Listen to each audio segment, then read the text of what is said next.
its effects, on my government. But beyond all of that, there were even some smaller issues, that also draw my government. There was a young man that died, in school. That was, he went home, Sylvester. That was also, as a parent, challenged me. Drew out a lot of things, as simple, as that event and that activity were.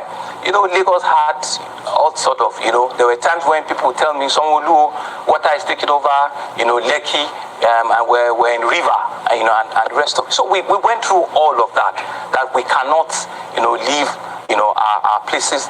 And the about the matter is, in each of those challenges, we were able to stand up, stand counted, and we were able to come out of it stronger, better, learning the challenges with it, understanding what the problems were, but leaving Lagosians better off. And so in all of those problems, we were able to build more schools than we've done 10 years prior. We were able to open more hospitals than we've done several years before. We were able to start and complete real projects.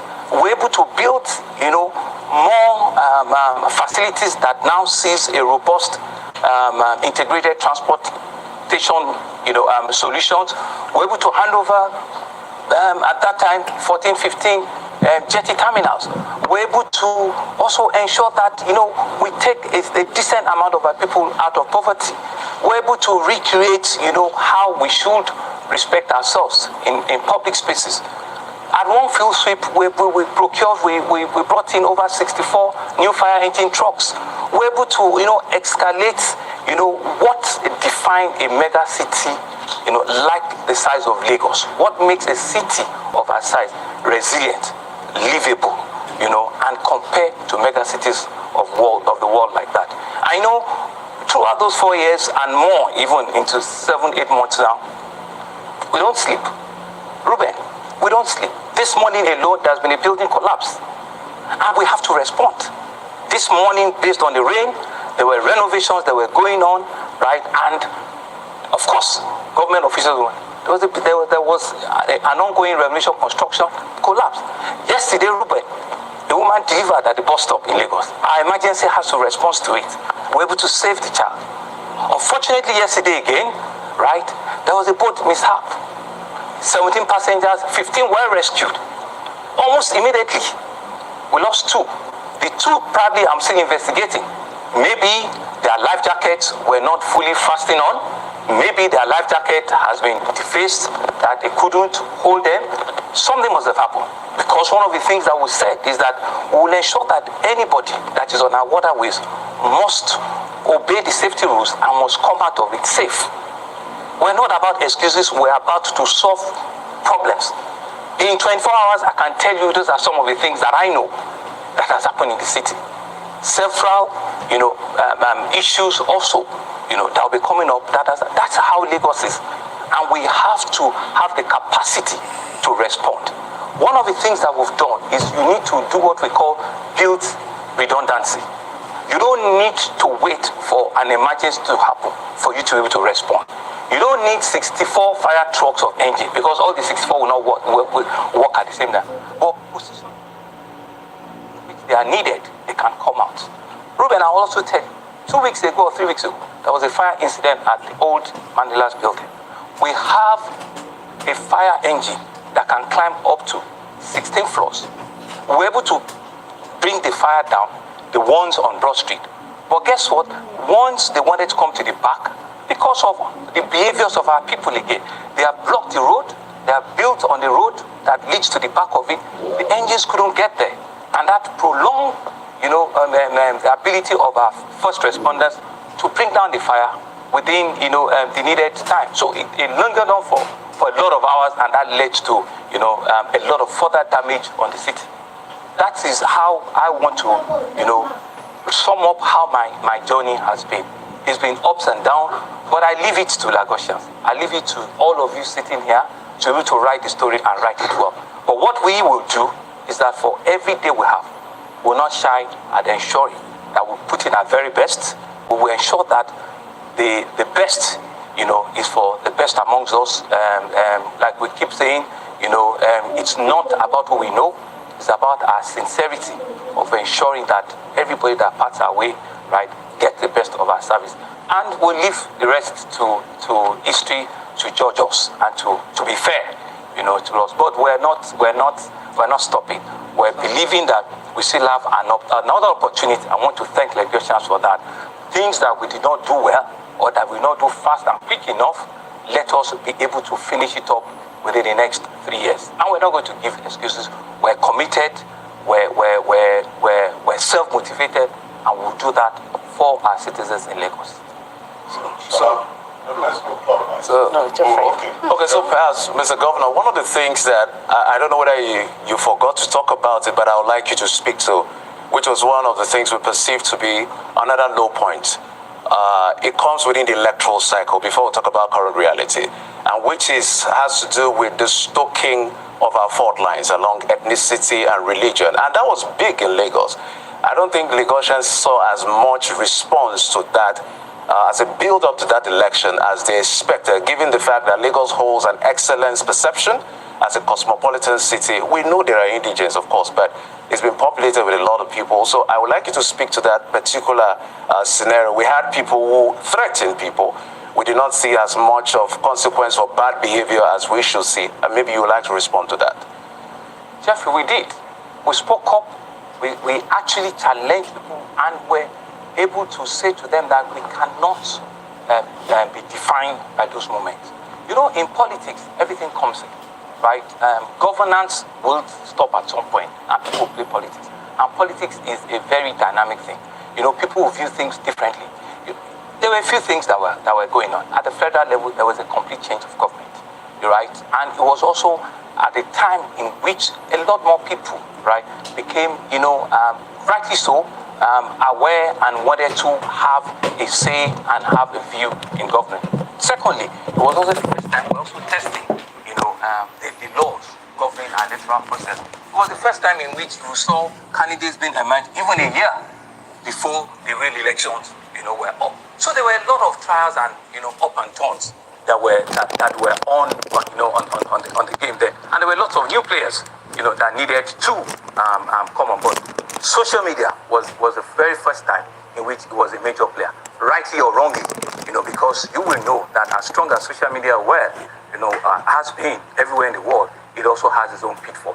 So it was a combination of all of that, right? And so we needed to raise up and immediately, rise to other claims that have done this for over 100, 200 years. We're talking of a democracy in this current way that is under 25 years. So it will be challenged. It will have the forces.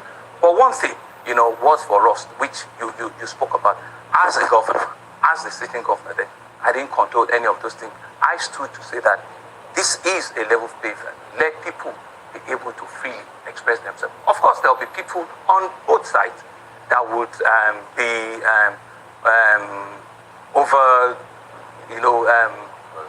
zealous of it, that will, ordinarily, go out of board, to do things wrongly, and I think that the system, I was a player, so I certainly could not begin to punish people. The system, the institutions must have enough, shock absorbers to be able to deal with it, independent umpires, the police, security people, to be able to deal with it. Because I certainly cannot continue to be a judge, in my own case. But that is what of things that happen. Yeah. Your Excellency, Nigerians are going through a lot at this time. And what we are hearing out there is that governors are not doing enough to ease the pain on Nigerians.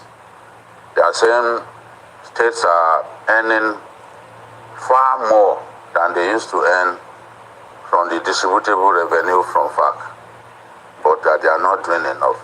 I want you to tell Lagosians, use this opportunity to tell Lagosians your strategy to ease the pains by way of palliatives and the rest. Your strategy and how far you have even gone at this time to help us solve the problem of food insecurity.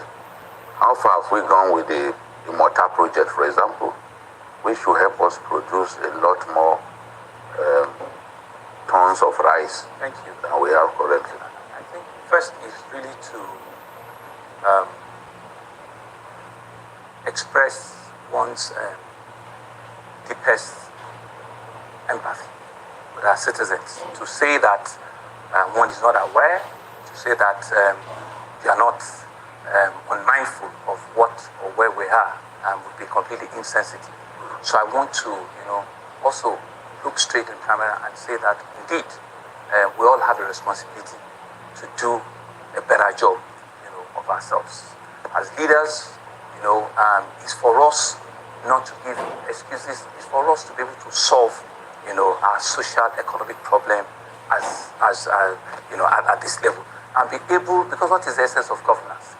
Provide security, make life better for the citizens, and give them, a sense of belief and hope. And that's why one of the things that we hope that we will be able to communicate, at this sitting this morning. So as a government, we cannot be everything and everywhere, but we can provide and create avenues for others also to join us. There's some things that are directly under our control, which I'll talk about, but there's some things that I also can encourage other players to see us, to understand, and to work with us, so that the effect and the output and outcome will be felt, across board. The first thing that we had done, or we will be doing, from today going forward, is that we actually even want to start with our own public servants, and to say that given the challenge that we see now, can we even be creative and have a flexible working hour? And so immediately from next week, we're working out a plan where civil servants from level 0, from 1 to 14, will come to the office maximum 3 times a week, right? Not that any form of government will be shut down. It will be all calendarized and it will be on schedule. Levels 15 to 17 will miss work a day. What are we seeking to achieve? We're seeking to achieve a process where people even slow down, right? Try and let's know that the pressure, right, we can reduce it, from the work environment that we find ourselves. We don't want a charged, public workforce. We don't want, an aggravated public workforce. Let them be able to see reasons and work remotely. We have a lot of, online, capabilities now that can also, you can send some of the response to some of the work you are doing for you. We can do it. And Lagos State has, such resources. So the first thing is to look at ourselves and be the first change, that we want. So we will be reducing the number of days that they'll come. You don't have to put pressure on the road. You don't have to be on the road for 3 hours trying to say you're trying to get home at night. So you can plan better. You also can reduce, your economic pressure. We have in the fleet of the public service over 120, buses, but it's not enough, right? So reduce it. Let's plan out our time. Services will not be disrupted. Services will not be reduced. To our citizens, you want something for government, there will still be somebody that will do it for you. 2 other arms of government that are already doing this. In the health sector, they always have a calendarization. They always have, days off and the rest. So they will continue in that line. Our teaching, sector will continue. Our students will continue to come for 5 days.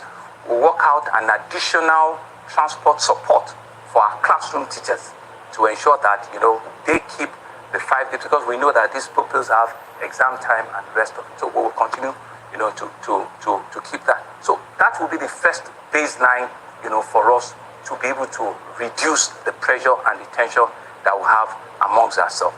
The next line is also to look at our pensioners, right? How well have we fared, to reduce the burden of pension liabilities? I dare say that Lagos State is the first, to ensure that our pensioners, as we speak now, we're at a stage where it's only pensioners that have retired in 2023 that have not been given their full payment. Every other one has been cleared. And this year alone, in January, we cleared some outstanding pensioners. February, we've done over 4-5 billion already this year. Next month, I've given a commitment that I'll do another 4 billion. What that will now do is that within a month, of your retirement, you should be able to get your check. No other part of we believe in the country has anything close to that. So we have brought succor to people that have worked, for 10 years, 20 years, 30 years in the service of Lagos State, to ensure that they will earn, their pensions, as that went to. and they can do whatever they want, with their resources.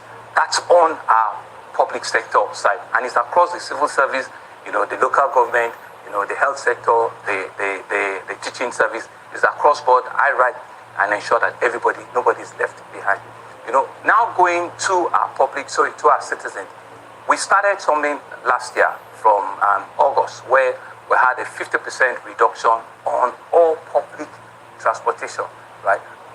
It was reduced, and stopped towards the end of the year when things resumed back, But now I think transport cost is also a major pain that our citizens are. So almost immediately from this weekend, we're throwing back a 25% reduction on all public transportation.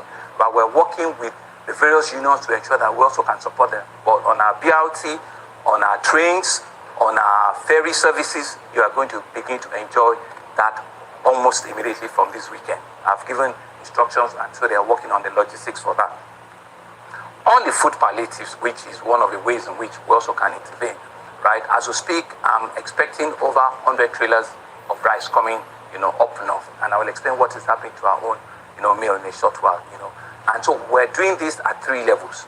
We're doing a food purchase and redistribution that will cover about 300,000 households, not just individual household, that will have 10 kg rice, 5 kg gari, 5 kg beans, and have other small things like tomato and the rest of it in a combo bag, right? The procurement of that started. It will just be a logistics of how to package and distribution that will follow. And I will explain to you in the course of this conversation who are the people that will be supervising and superintending all of that to ensure that the real set of people that want these things to get to, will get there. That's one level, one layer of direct procurement of rice, staple rice, beans, gari, and some small, pepper and tomato in one bulk. The next level will be utilizing our experience during COVID. We're going to be opening, what we call Sunday markets in about 42 markets in Lagos. Sunday market. What you will see in those markets, is the same sort of stable, food item. But this time, you'll be buying at a reduced cost. We're going to cap what you can buy at not more than 25,000. I'll be giving you a 25% rebate immediately there. So we have started that at our middle market in Ijoro, which you have all seen, but we're taking it to 42 identified markets in Lagos. We're not giving you the opportunity to come and want to buy worth of 100,000.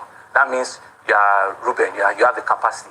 But somebody that wants to buy 10,000, 15,000, which are the people that want to take out of the poverty line, we will give you a discount, an immediate discount of about 25. You will get that rebate. And you are not just buying one item, you are buying, a combination of, staples, and you will get a relief immediately. So that Sunday market will happen for the next 4 5 Sundays, and we'll continue to review. So we will make all the logistics available, all the food items will be at this. We're working with the local government, with the leaders of the market. We've identified and we'll publish, all these things. That's the second level. The third level will be that we are now going to do what we call, the soup bowl in the soup kitchen. We did it also during COVID. We want to identify mama puts, caterers that are in your do, and we want to be able to feed between 1,000 and 1,500 in every local government per day, at the first instance for the next, 30 to 60 days. So let's watch out the logistics. We are identifying, the caterers already. Funds will be sent to them, and they will have vouchers so that people just walk in, and just give them something, to eat, one a day, and let's just continue, on that. The whole idea around this is that one of the verticals will reach you in one form or the other. So that's regarding food. No, I've not finished. On the health sector, right, we also realize that. So some people's, their problem is not the gari or the rice. There's some problem. I mean, I told you a woman gave birth on the road yesterday.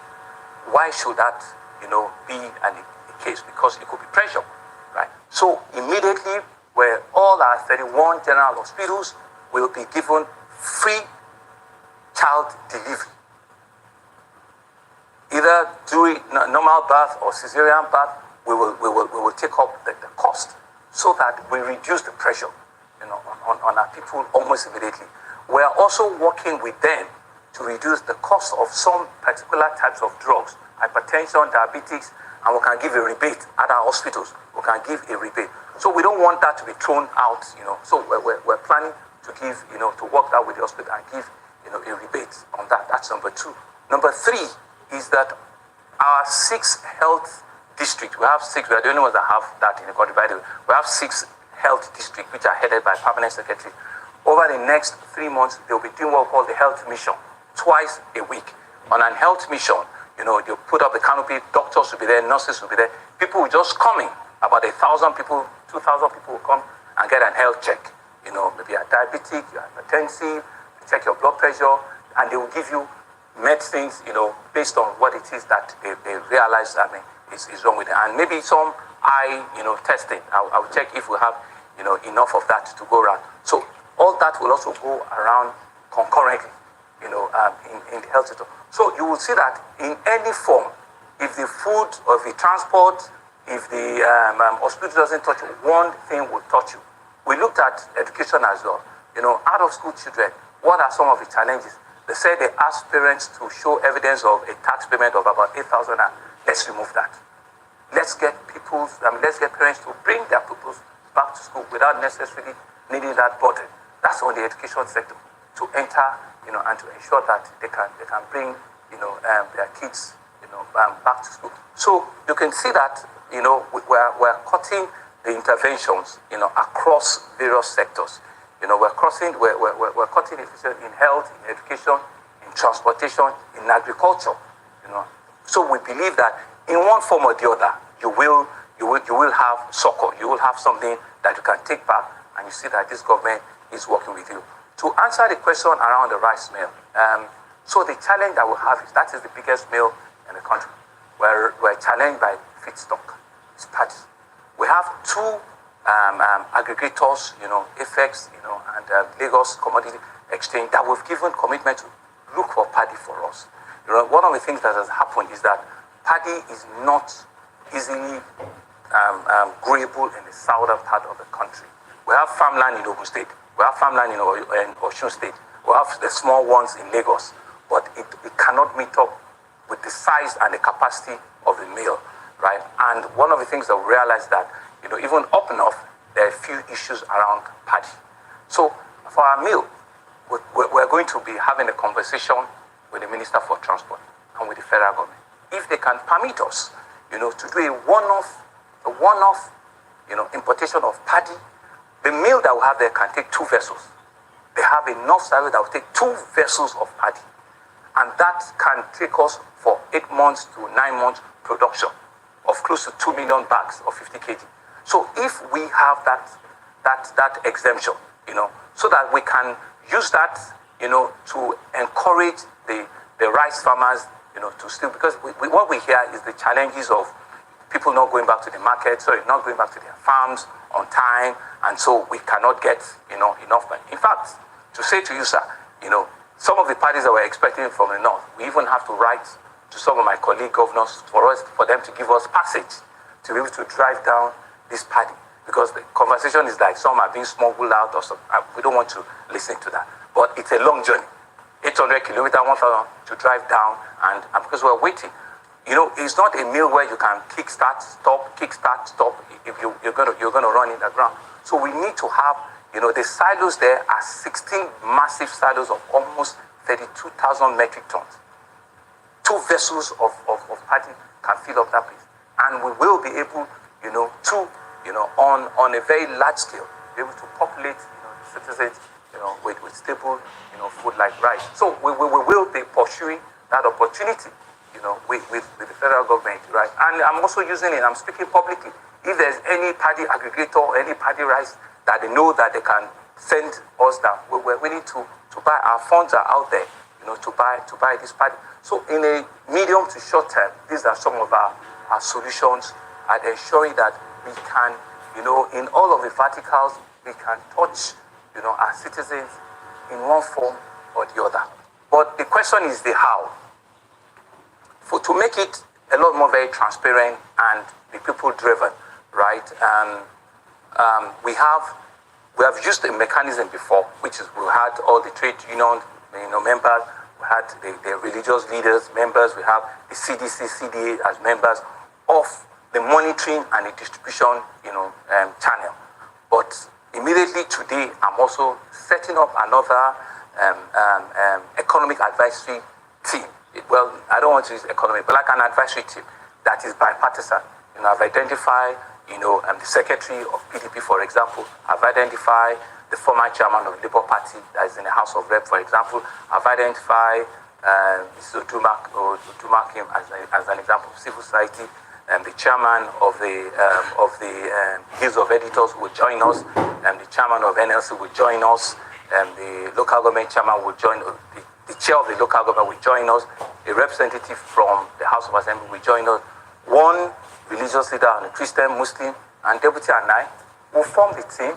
An economist like Fagbero Byron, who is also a public commentary, a lady who is very sensitive to consumer price protection. That's all. So that let's let all of these people advise us, rethink all of these things that I've said. Tell us that this will not be enduring.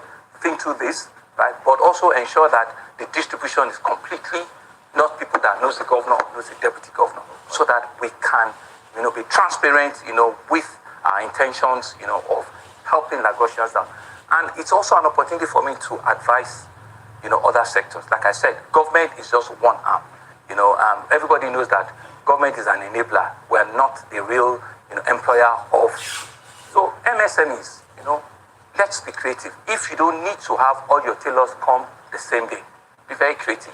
Give them a flexible work hours.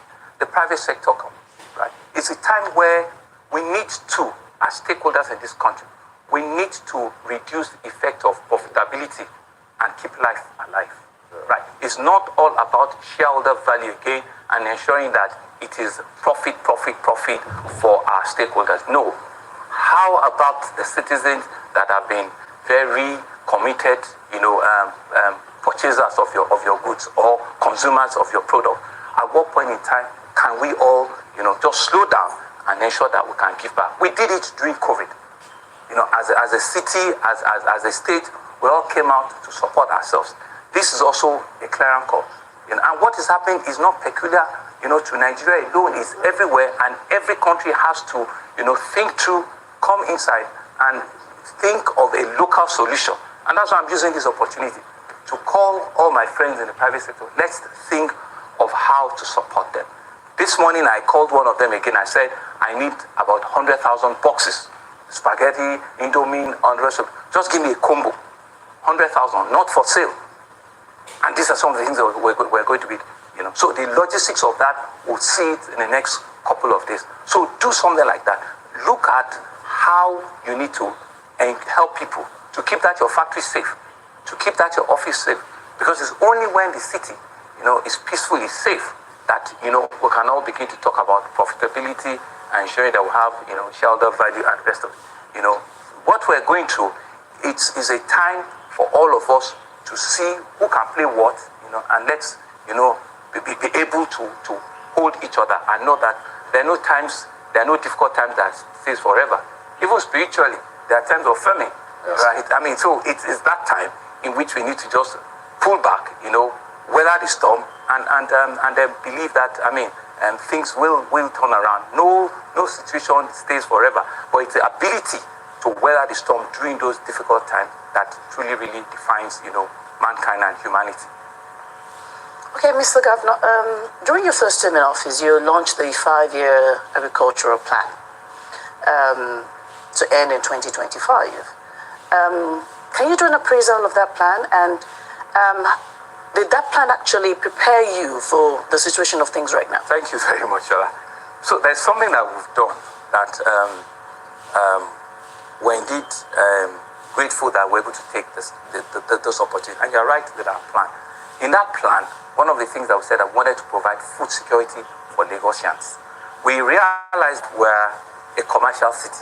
We're not an agrarian city. We don't have the land. We don't have it, right? So we're building currently as we speak, the largest logistics hub in the whole of sub-Saharan Africa. The largest logistics hub in the whole of sub-Saharan Africa. And we've gone about 65% of the construction. Outside of this meeting, I will show you pictures of where this construction is. All the verticals are out already. All the massive warehouses, that we're building there, they have all been roofed. What are we planning to do? We're planning to build a storage facility, cold, dry facility that can help push, when we have things that push produce and product to our citizens, using that hub as a receiver, of large produce. So we're going to be having even trading, facilities there. This is the hub that will be doing things like the aggregator, ensure that all of the yam people that are coming from Benue, all of the tomato they can have offtake from there. They can know that once they're coming, there's somebody that will write the check. And that facility will be able to, the ones that will not go to the market because of perishability, and storage, will have the opportunity to stay in that facility. And we're happy that we took that decision 2 years ago. The facility will be ready, should be completed before the end of this year. And it's something that we're truly grateful for, that we took that decision. Out of that facility is to now dovetail into what we call the middle market.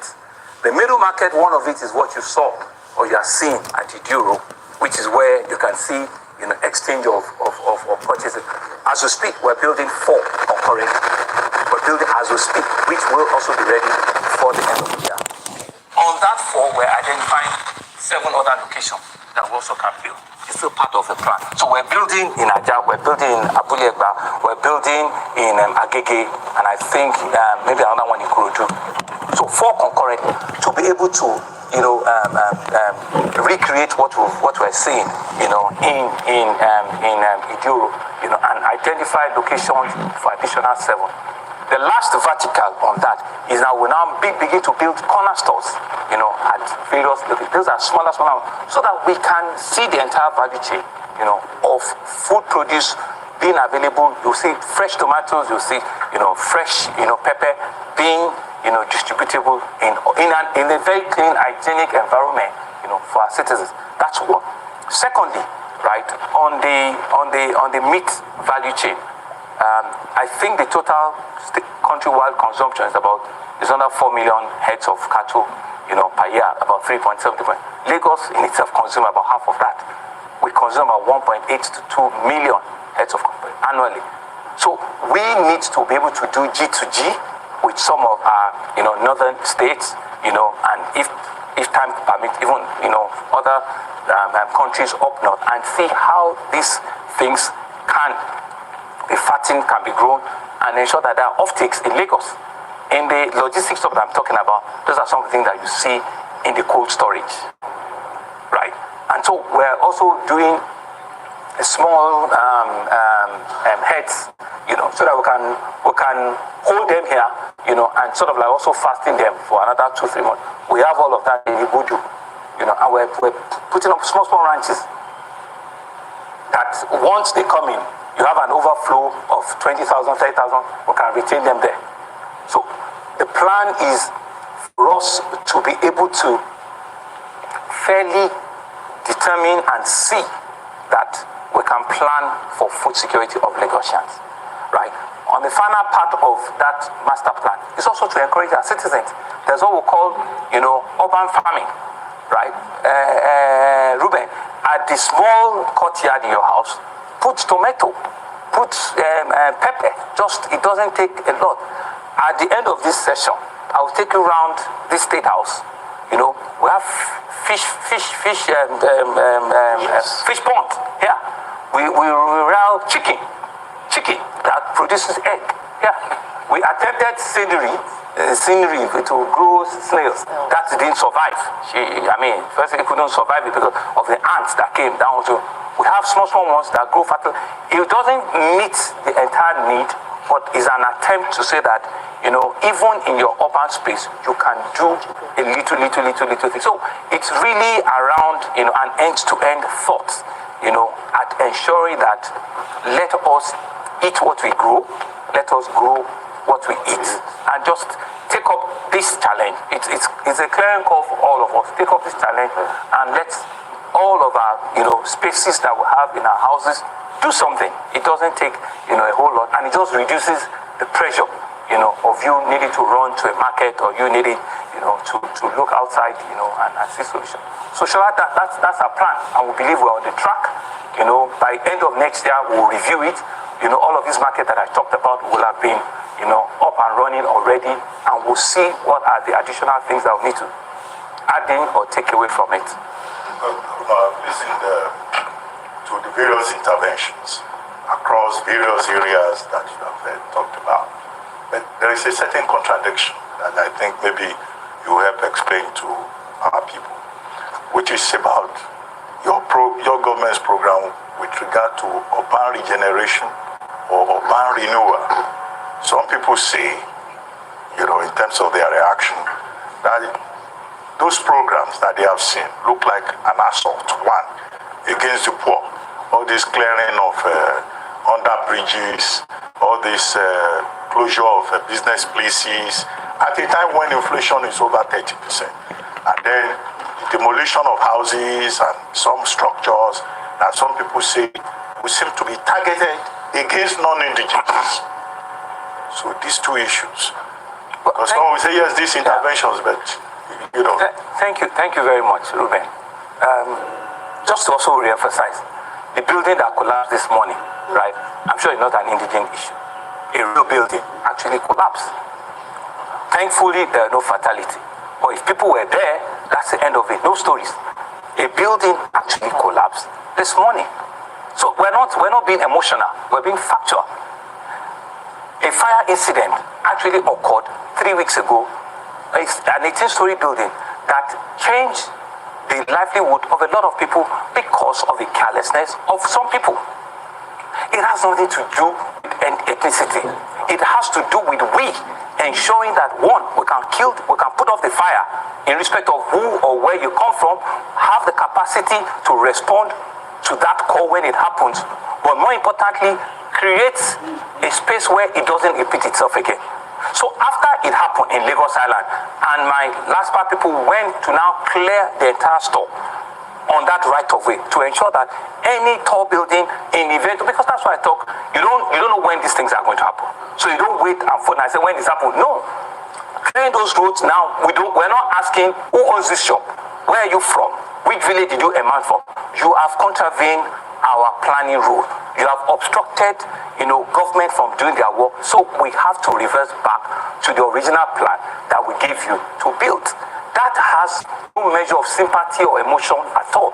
It is part of what is done globally to rate livability standards of cities, reliability, sustainability of cities.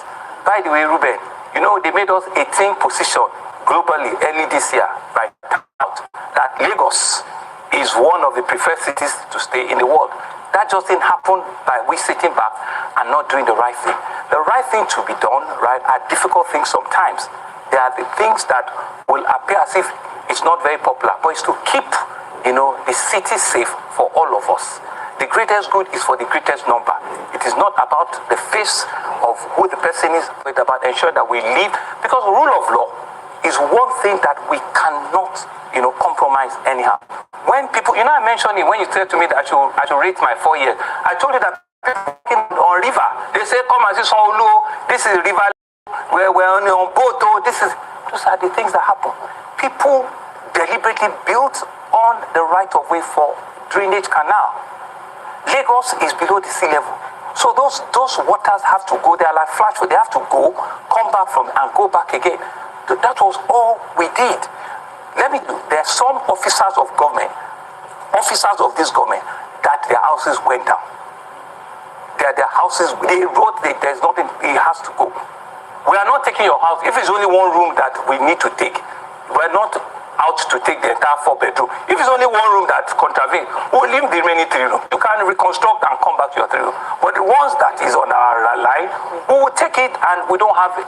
Because we just need to be able to rescue the city. If not only will we be doing this country a disservice, this is the melting pot of our country. It controls 65% of international traffic. So we need to continue to ensure that we have that, not just in our response, in our ability to keep the city. We went around crying, saw what we took away from Ijora or Balende and the rest of it. We've done a massive rail infrastructure. Underneath that rail, you see people on government spaces, and these are the kind of things that we see with traffic robbery. Some of them, come up and rob people on the Eko Bridge. Ruben, last year, under the bridge of Apongbo, there was a fire incident. It shut down that bridge for 9 months. We cannot, no government will fold their arms and let that kind of a thing happen. For 9 months, killed economic activity and the rest of it. So for us to go back and clear it, is for us to do it over and over and again, and for people to know that under the bridges, and these are we cannot even have money to build those infrastructures again. We don't.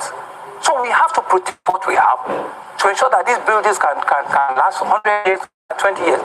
So we will not, in fact, we've just started, but what I can assure you is that nobody will unwillingly be attacked by virtue of race, gender, color, ethnicity. That I can put on the table and say that, please, if you know of any, I will be the first will apologize in the event of such thing happen, but we will make amends, immediately. We will never allow things like that to determine who we are and how we govern a space. But it is really for all of us to understand that we're all cohabiting here, and we need to jointly respect, the rules, of our cohabitation. That's all we're about, and that's what we're trying to do. So Mr. Governor, this measure that sounds reactive, maybe is speaking to systemic failure, and I mean, these buildings are already up. It's either somebody in the system is complicit of not doing their job, or there's clear inefficiency. So I would like you to speak to that particular one, so that it's not a question of the building going up and it comes down. It shouldn't come up in the first place. Then the second part is the issue of arbitrary increase in rent in Lagos State. I also like you to speak to that, because sometimes it goes off the roof. It looks like we're building an elitist society. Well, thank you very much, and I will be the first to agree, even publicly, that you are right with that observation. Some could be just complete, fault on our part, that we did not, do the needful on time to ensure that those buildings did not even come up, in the first instance. So we take responsibility, but the fact that we're inefficient doesn't also make it right. So we'll come back and correct what has happened. There was a time in which the Lekki corridor, right, was the fastest real estate development in the whole world. Then it came down to be in Africa. It was growing at a rate in which we have to start raising to catch up with it. And it is the measure of what people perceive as prosperity. It's a measure of what people think as the future of what they want. And you cannot stop, human migration. There's no post in Ojota to stop anybody from coming in. So we as a city needed to respond to that by increasing the number of town planners that we have to employ, increase the number of estate valuers that we have to employ, ensuring that we train them well enough to be able to. Let me tell you, in Lagos we have 52 building control agencies. Each local government, there's nobody that can have anything like that. 52 town planning offices. Sorry, 57 in each of the local government. 57 town planning, building control. Everything has to be. It's not centrally controlled. They have to all be dimensioned right down there. So what you see is fine. There could be, failure of government, and I'm taking responsibility in terms of being efficiently, proactive, to be able to deal with some of those nuisances. And that's why I also explained in some other way where I said we have to build redundancy. In emergencies, for example, we have to build, recruit fire servicemen, buy fire trucks, and just keep and fuel them and wait for something to happen. That's redundancy. But on this other side, we have to also scale up our staff, and our engagement to be able to meet with those reality. And the point around, fees and rates in Lagos and charges, as against rent. So we have a law that we've set up to protect the citizens, which says that, house owners and landlords should not ask for more than a year's rent. Should not ask for more than a year's rent. Do people now obey and, do that 100%? The answer will be no. But what are we doing? There are numbers that we've set up. We have that agency that we've set up. It's called La Serera. Lagos State Real Estate Agency. We set up that agency about 3 years ago to respond to something like this. That if you know people that are asking for you to come and pay 3 years, report them to us. We will take it up for you and we'll see how we reduce that burden for you.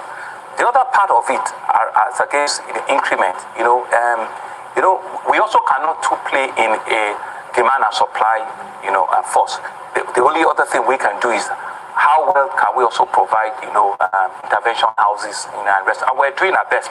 This government has commissioned about 19 housing projects, 19 in different parts of the state, and it's very, and there's so many of them that we've done. So we will continue to do that, but we cannot catch up with what they're doing in the private sector. 2 days ago, and just a small digression, somebody was asking me that, why do people collect, rent in foreign currency? And I said, maybe it's a conversation that I need to have here, and we need to stop this. Why? Given the pressure of the currency that we're talking about, why? And there's a CBN rule that says that you cannot charge fees, or rent in foreign currency. Why should we have, landlords asking their tenants to pay in foreign currency for a house that is built in Lagos, that you are using Lagos road, you are breathing Lagos air, for them to pay in foreign currency? I think it's absurd, and those are some of the challenges that we need to eradicate, remove, so that somebody that needs to go and pay 20,000, it doesn't begin to run helter-skelter just to pay, whatever is your rate, pay it in Naira. And I think those are some of the things that we need to stop. Stop this dollarization of every single thing that we have in our economy. It has to stop. And it's only when we do this that we can reduce all of these things around dollars. Everything's about dollars. Why? Egypt just made a pronouncement two weeks ago and said, no, we're not going to be having a mix of exchange in dollars. We will use our local currency. We need to also be able to, I still spoke to YC yesterday. Mr. Kadus is my mom. I said, we need to be able to think out of the box. My question is, all these Chinese companies, all these Indian companies, what stops us from exchanging their transactions with them in their country in yuan? If you go to Dubai, no matter who you are, you cannot pay a foreign currency in any of the services. It has to be in dirhams. Why can't we do the same? The Indians, why can't we pay them rupees? So I might not have all the answers, but it's really for our monetary policy to look and let's see. We cannot continue to do the same thing, and so let us even start with that. You're an Indian company, you're a Chinese company. These things, it's a produce from India. We're expecting. It's an item from China. Let's pay your currency. So it reduces the pressure that everything and anything has to be in one currency. People are paying school fees in Britain, so when all of these changes in our head, then we can change, we can change our perception, and we can reduce these things, and all of this nonsense can stop. And I think it's important for us to make the point that we sometimes are our greatest enemy.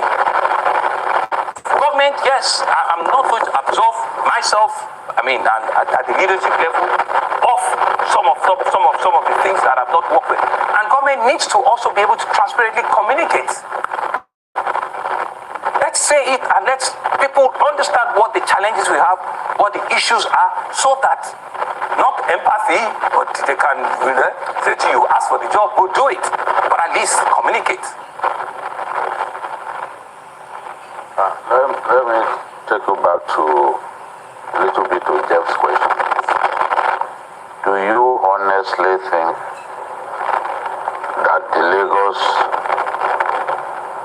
financing law can be faithfully enforced, do you think it's practical for us to insist and ensure that no landlord contravenes the law? For us to insist that the landlord cannot take more than 1 year's rent. Do you honestly think that's one? Then, as an addendum, you have the Lagos homes. Yes. What we hear is not me saying it, sir. What we hear is that the acquisition module is no longer transparent. And I want to ask you, would you consider going back to what it used to be, like raffle draw and the rest of this? Yes. Well, thank you, Jide. I think the first question, the way that our federating structure is set, it will be difficult to 100% comply. And what do I mean? So we set up a law. The beauty of any law is to ensure that there are consequences and you can enforce that law fully. There are consequences and you can enforce it. So if you don't have institutions or verticals or ability to enforce those laws fully, then you begin to see people not obey the law fully. And that's why the conversation will tilt around request for state police, for example.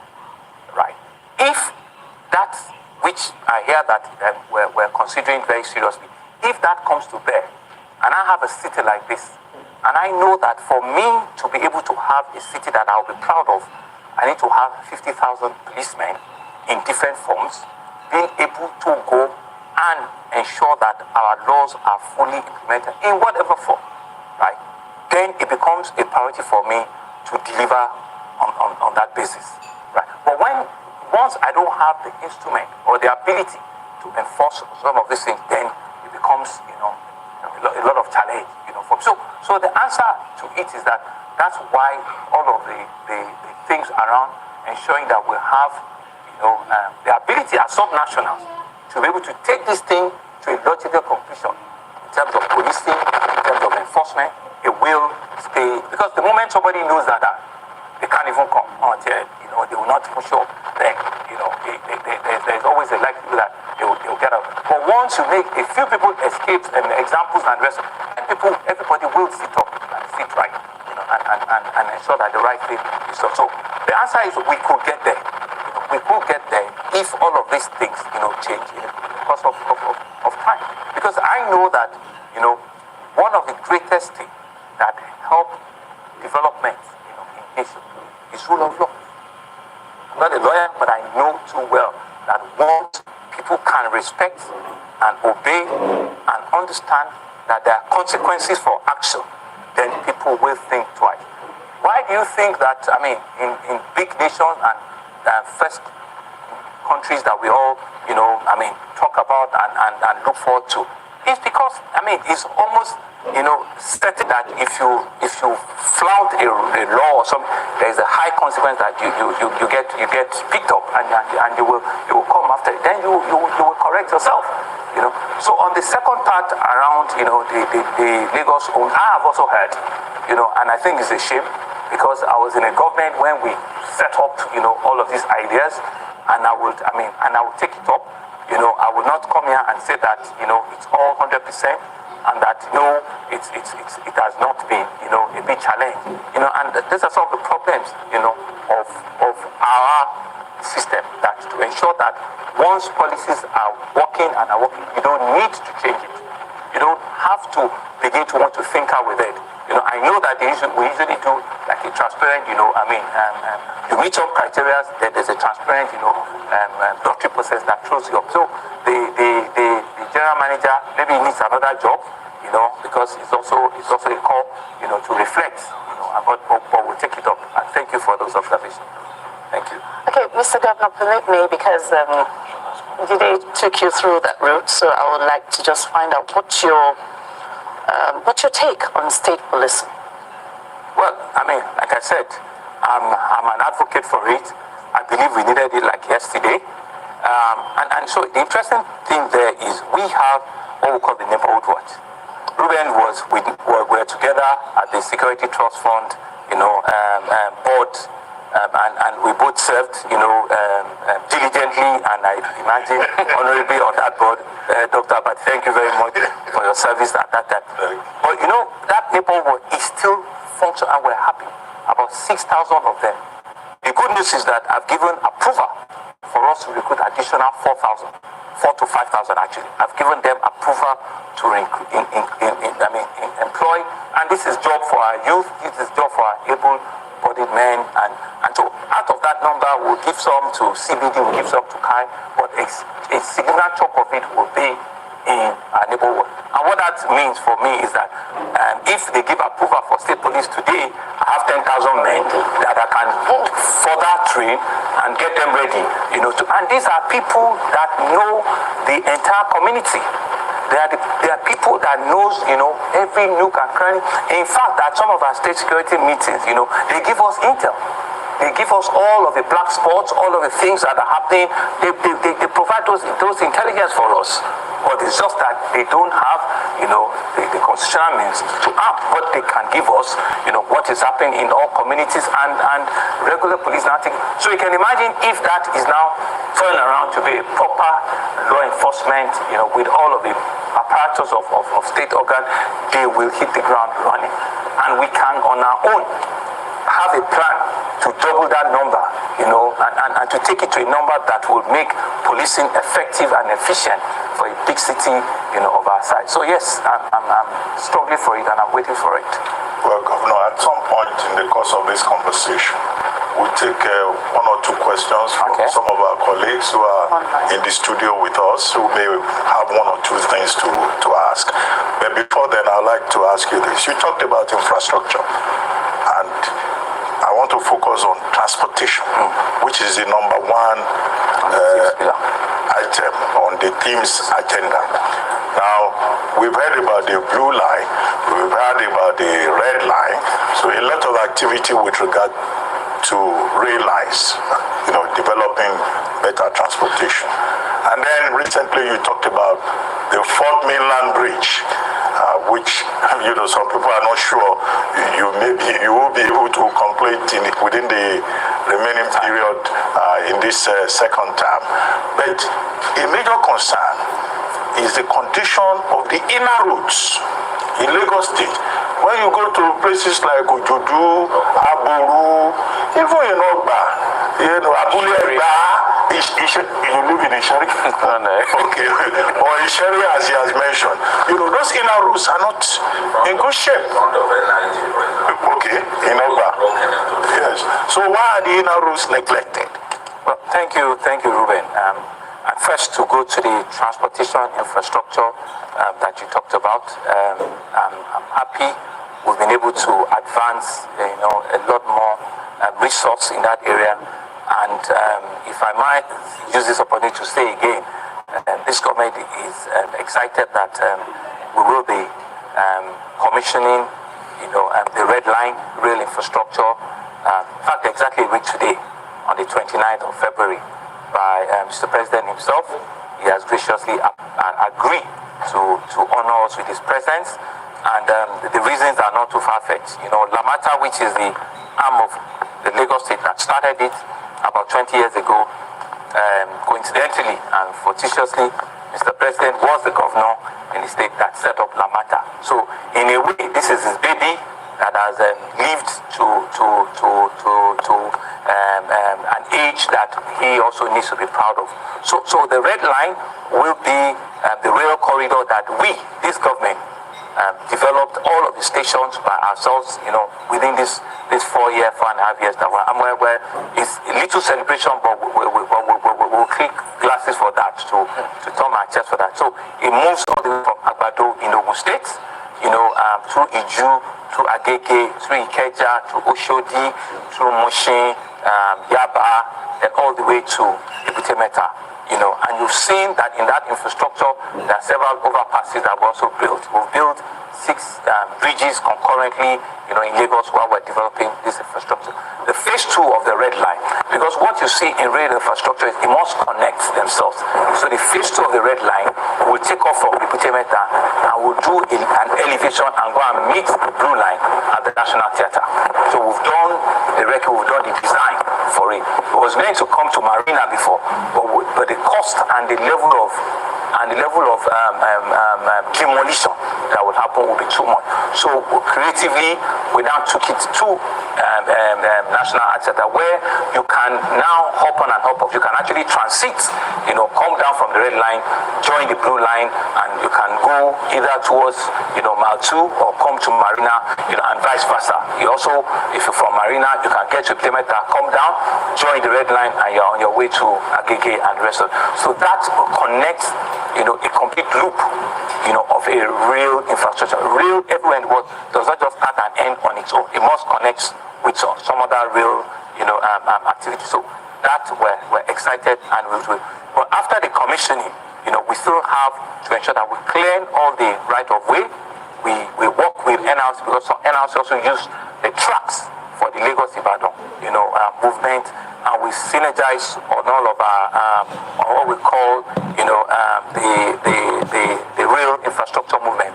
There's a terminology that I've forgotten now. So that will happen, and we believe it will immediately solve a lot of traffic and transportation challenges, because it carries more passengers even than the blue, and the train, when you see, is longer than the blue line. They've got about 8 to 9 cars, all put together, and I must also, use opportunity to also thank the president. They're also supporting us on procurement of additional rolling stock for the blue line and for the red line. So Lagos should expect a lot more investment in the rail, on these 2 lines, whilst we're developing additional, investment on the other 4 lines. We're not stopping at that.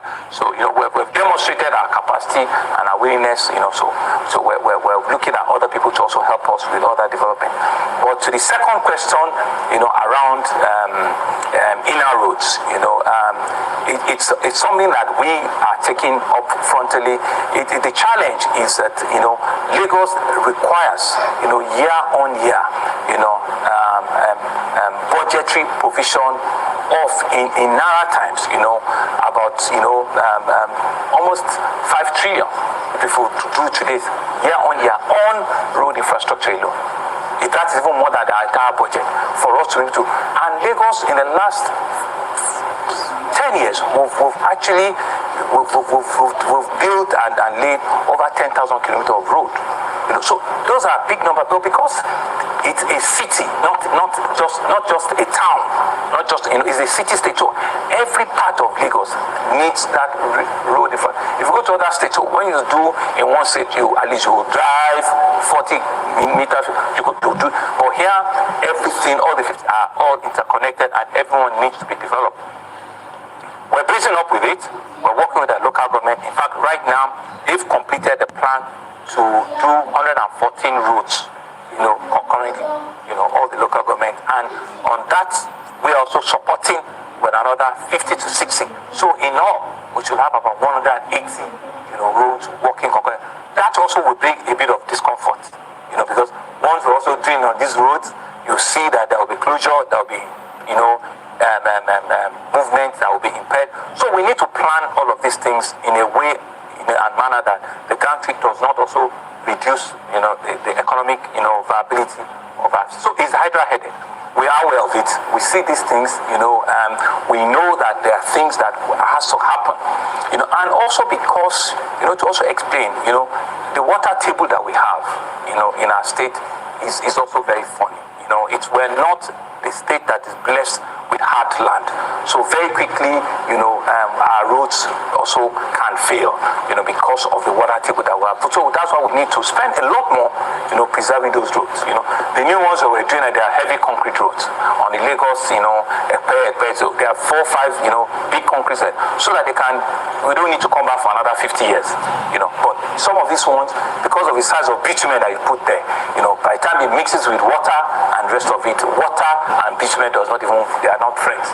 It disturbs that thing. And also, let's put, the environmental issues to it, drainages and the rest of it, our behavior sometimes. We just, disband styrofoam, some people are even still attacking us when you can see that it blocks a lot of the drainages.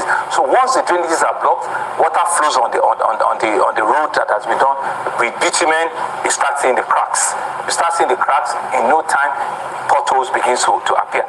So it's a complete circle of way of life, discipline of our people, government action or inaction quickly, and all of us just taking ownership, and being ensured that, once these things are done, these are public assets that we need to protect. These are public assets that we need to know that they've used public goods to do this, and we all just must, hand up and show, to protect them.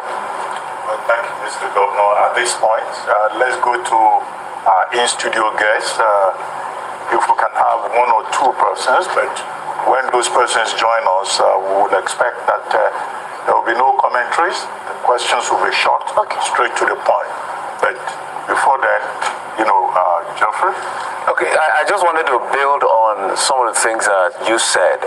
It feels like the diagnostics is understood by the government. But what happens to people, because I think I was driving through Ikorodu Road and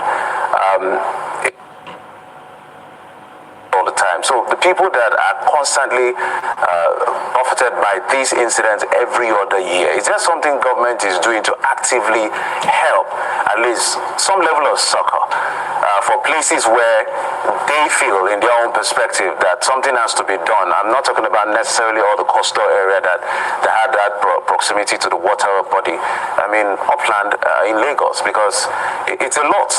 You talked about Lekki and... To be truthful with you, there will be rain every year. The amount of rain that will come, given all of the climate issues that we know, that we see, will be a lot. So the question is, how proactive are we? There is no amount of proactiveness that can stop the rain from coming. And I've explained to you that also in our demography, and in the construct of how Lagos is, right? One, we're below the sea level. Two, and this is nature, that we cannot do anything. So those fundamentals are still there that we really cannot do so much about. But I will take it on as additional responsibility of government to ensure that we continue to communicate, and engage ourselves. So there is no part of Lagos that is left. There's no part of it. It's only thing that can happen is that those drainages, we have 17 system 1 drainage channels, 17. Some of them are as long as 27 kilometers, 32 kilometers, 14 kilometers that must traverse, different parts of the city. And every year we have to deseal them. We have to, cut out stuff in it. So it's a continuous exercise. But like I said, we'll continue to build more because the city also grows more. Ikorodu that you mentioned, Ikorodu is developing at a rate that is like, what's going on, right? And so we have to keep going back there. It's one of the places that I'm interested to see that how can we help in that development. The fourth mainland bridge that Dr. Abadi asked, so that I pretend as if I did not hear, because it's eventually coming behind Ikorodu. So this is the plan, and I'll be very, very, very honest and transparent with what we have. So we started a process to say that we wanted to do a PPP model, meaning that we will use private funding, we use government funding, and we'll be able to do it. Because, see, this is the first time a subnational will be taking over, construction of that size, or of that magnitude, just because we want to, change the face, of public transportation in our city. Eko Bridge is central government, Qatar Bridge is central government, Third Mainland Bridge. Third Mainland Bridge did phase 1, did phase 2. They had to come down again to do phase 2, federal government. But what we said that is the audacity of belief that want to do the fourth mainland. So we started a long process. That process has taken over 3 years. There's an extensive study about battery, about datametric, and all of the big grammars, right? And we have preferred leaders that wanted to work.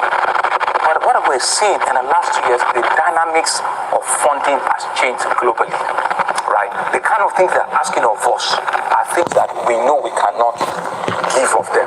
One, they're asking us to go and get a sovereign guarantee, meaning that we need to go and sit with the federal government, meaning that federal government needs to go to the National Assembly. So technically what it means is that federal government will be guaranteeing that, and they will not do it. We know that because it's not in their bid, it's not. So there's no point deceiving ourselves that that is going to happen. Because by the time they'll say, where is the budget for it? It's not in our budget. Why would they? Because once they do it for you, why can't the other 35 also states come up and say that, come and give us? It doesn't work like that. And so we were quick to realize that with our fund and say, you know what, it's not going to work. By the way, we also don't even want this dollar funding. We want it local. Whatever it is, it's a local transaction. It's a local bridge, right? And we have to fund it locally. So on our own, what we've done is we're working with them and we're working back. So we've done extensive redesigning. Creative redesigning, so there's some places where you probably want to do 8 lanes, let's do 4. There's some places where you want to do 3 levels of bridges, let's do 1, but it doesn't take away the fact that first mainland bridge we will do. I gave a commitment early this year, right, and I said we're going to ground break, by end of April. I'm still committing to that we will ground break before end of April 2024. Our plan is to phase the development, right, into 3 phases. It's a total of about 37 kilometers. At the end of the day, it will pass close to your station in Channel, and it will bust out on Lagos-Ibadan Expressway. That is the entire, it's like an M25, right? But we're going to take, it in doses and take water. But the bridge component, by the grace of God, we will do it. The water component, the water component that will crosses, the lagoon onto Ikorodu, we are going to do it. And so that's your 4th mainland bridge, alignment for you. Mr. Governor, so that we get the input of the studio audience, so I'll read all the questions so you can respond to them at once. Just 3 questions, by the way. If you forget any, I'll remind you. This is no name on this one, but it says the last administration promised to give student loans. What are you doing about that? The second, this is from Temitope from Latif Jakonde Leadership Academy. It says, what is Lagos doing to improve access to electricity? And then this is from Dr. Kabel Abi Gerber, that's the Nigerian Guild of Editors, says, what your administration doing to improve accountability at the local government level? So those are the 3 questions. Thank you. Well, this is a very, but I mean, so around student loan, I think what we promise is student bursary, right? And we're doing it. In fact, we're doing it even outside of the states. Because I'm sure you know that this government, right, have moved from one state university to 3 state universities in the span of 3 years. So we have 3 state universities, meaning that we even are investing more in tertiary education than we've ever done, right? I mean, and we're happy because we've seen the future, in that space. So what we've done is every of a student in all of these tertiary universities that are, of course, is indigenship gets, a bursary award, and that we have not failed. In fact, part of the palliative that they also not mentioned is that we actually want to bring the bursary payment for this year. We want to bring it forward. Want to bring it, closer now, so that they also have something, to work with, our students in our tertiary institutions. So it's not a loan; it's a bursary that we're given, and we're still continuing, to give the bursary. And I think on education, I can just mention that we're not just stopping at these 3. Part of the challenge that we saw in our health sector is the lack of number of professional qualified health practitioners, right, in Lagos. Of course, we still recruit the largest number of doctors, nurses compared to any part of the country. But we're working with the council, with the medical council, to see an NUC, to see if they can give us an approval for a medical university for a university of medical sciences, and it's part of our vision. Let's leave this place better than we've met it. We all talk about nurses, moving on. Can't we scale up the number of nurses, that we train? Can we scale up the number of doctors, that we train?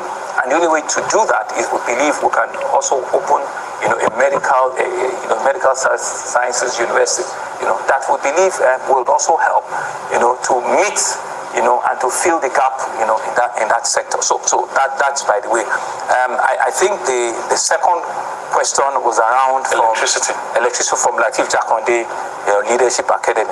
For my audience, yes, Latif Jakonde Leadership Academy is another, intervention of this government to be able to train a group of fellows, over a 1-year, training, that has been done in different parts of the world on leadership. These are young Nigerians that this is the first set, after the demise of our first civilian governor in Lagos State.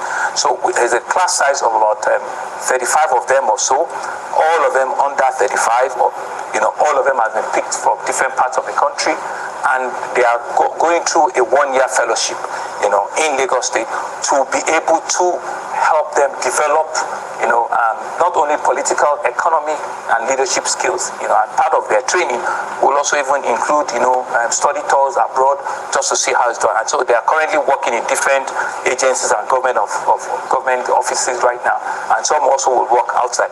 So his question is apt: what are we doing with electricity? With the unbundling of the Electricity Act, Lagos sits in a unique position. We have the two distribution companies, that are not entangled with any other state, Ikeja Disco and Eko Disco. We're working with them. We realize that we need to collaborate with them for us to have a lasting solution. So we have designed a Lagos State electricity bill that is gone to the House of Assembly now. And that bill fashions out how we want to unbundle and untangle the relationship that currently exists with Ikeja, Disco, and Eko, so that other players can come into it. We can make the atmosphere, investment friendly, and everybody can have a play in it. As compared to other states that some of the discos are tangled together in 3-4 states. Ours is unique. So the two of them understand that Lagos State have a big play to it. People want electricity like yesterday, and they've agreed with us. So we want to play with the relevant, regulatory, laws. We'll be setting up our own equivalent of NEC, and the rest of it. And so they know that that's what we're going. So is that law that we're waiting for the House to pass? They're happy with us. They will have input into the law. And once it comes out, part of the things that you see is you see new investments coming. On both generation, and distribution.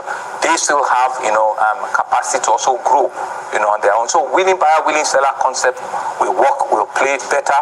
There will be a lot more investment around gas, and other alternative, sources of energy.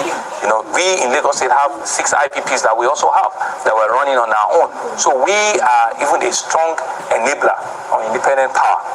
So we know what all of the terrains are. But because the environment was not, that new entrant friendly, which has now been removed, we need to localize, the laws, the regulation, so that those investments, can come in. So to my dear Latif Jakonde fellow, the solution to electricity in Lagos, we are fully aware of it. We're working with the discos, and we're on the track to ensure that, it will be. And we're doing a lot also on renewables. So a lot of our street lights now, and we're turning them to LEDs so that we can off, them from the grid, and we can reduce the consumption of diesel and the rest of it, from our plate. The last question is around, governance and the local government level. At the local government, accountability at the local government level. It's interesting because we truly understand and appreciate that there is devolution of power everywhere, right? And we appreciate that the local government administration is also an integral part of our political structure, and we respect them, at that level. For example, now, we don't even interfere in any form with their finances, and it's been said, they've also confirmed that in our 4.5, 5 years, we do not take a pin from them. How However, there's a need for us, and they've appreciated, for us to work together. Their autonomy is not in doubt, right? But like you've observed, right, how those funds are also utilized, right, we all need to have a play in it. There's some approvals that they bring to me, which I look through and I approve. The Auditor General of Local Government also gets, I also approve the appointments on that. The Local Government Service Commission and rest of it, I also approve of that. So there's some bit of monitoring and engagement effort that we do, but we can do a lot better. We can do a lot better, but we respect them being an independent, elected, arm of government, right? We only can engage them and let them see that these are the needs of the people. Let them be able to, show, a lot more efficiency in the utilization of funds. And I believe Lagos are doing it. I believe the local governments in Lagos are actually, they're actually putting their weights, together, and we're working together. One of the ways in which, like I said, they're training 114 roads, and those are my instructions, and immediately they key in.